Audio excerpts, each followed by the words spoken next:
Universe और world हमेशा से ही इंसानों के लिए रहस्य का विषय रहे हैं। वैज्ञानिक प्रगति के बाद भी हमारी अर्थ पर कई ऐसे रहस्य मौजूद हैं जिनका पता लगाना वैज्ञानिकों के लिए भी लगभग इम्पॉसिबल है।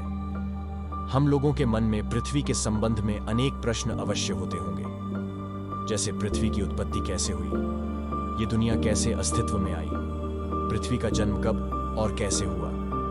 आज हम इन सब के बारे में जानेंगे, लेकिन उससे पहले आप अगर MB फैक्ट चैनल पर नए हैं तो चैनल को लाइक और सब्सक्राइब जरूर करें। How did the earth originate? इससे आग का एक विशाल गोला बना जिसे अब हम सूर्य कहते हैं।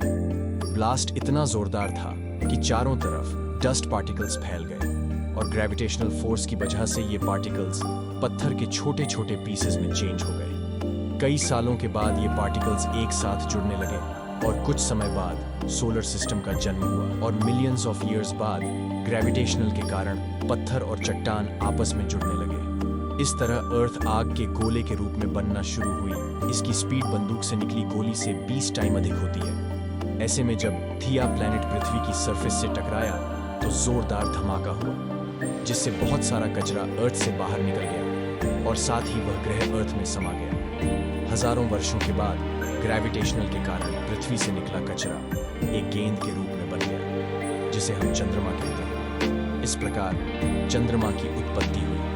पृथ्वी की उत्पत्ति के बाद अंतरिक्ष में बची रॉक्स पृथ्वी पर गिरने लगी। इन चट्टानों में अजीब प्रकार के क्रिस्टल होते थे, जिन्हें आज हम नमक के रूप में प्रयोग करते हैं। आपको जानकर हैरानी होगी कि इन चट्टानों के अंदर मौजूद नमक से समुद्र का पानी बनता है।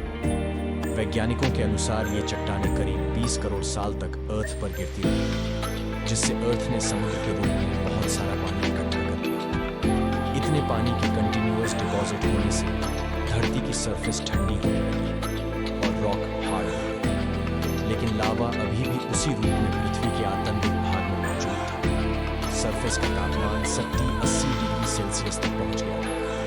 पृथ्वी पर करंट नहीं, जो वाटर है, मिलियंस ऑफ ईयर्स पुराना है। पृथ्वी पर वॉल्केनो फट रहे थे और साथ ही उल्कापिंडों की बारिश भी हो रही थी। उल्कापिंडों के माध्यम से पानी और नमक के साथ साथ अन्य पदार्थ भी पृथ्वी पर आ रहे थे। इतनी ऊंचाई से उल्कापिंड गिरने के कारण वे गहरे पानी में चले जाते थे, जहां सूर्य की किरणों का उन तक पहुंचना असंभव था। बाद में ये उल्कापिंड ठंडे होकर पानी में जमने लगे। इसके बाद ये एक तरह से चिमनियों का आकार लेने लगे और वॉल्केनो की दरारों में पानी घुसने से चिमनियों से धुआं निकलने लगा, जिसने बाद में एक तरह के केमिकल सूप का रूप ले लिया। पृथ्वी की उत्पत्ति के समय जब समुद्र की निचली सतह पर पौधे और पत्तियां उग रही थीं और उन पर जीवित बैक्टीरिया उत्पन्न हो रहे थे, वैज्ञानिक भाषा में इन्हें स्ट्रोमेटोलाइट कहते हैं। स्ट्रोमेटोलाइट पानी को ग्लूकोज में कन्वर्ट करता है। बहुत सालों के बाद ओशंस में ऑक्सीजन गैस भर गई। लंबे के बाद समुद्र की सरफेस पर ऑक्सीजन गैस आने लगी, जिससे जीवन संभव हुआ।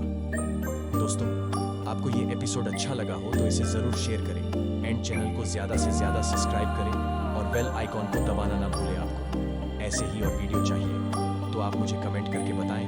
मिलते हैं MB फैक्ट की नेक्स्ट एपिसोड में।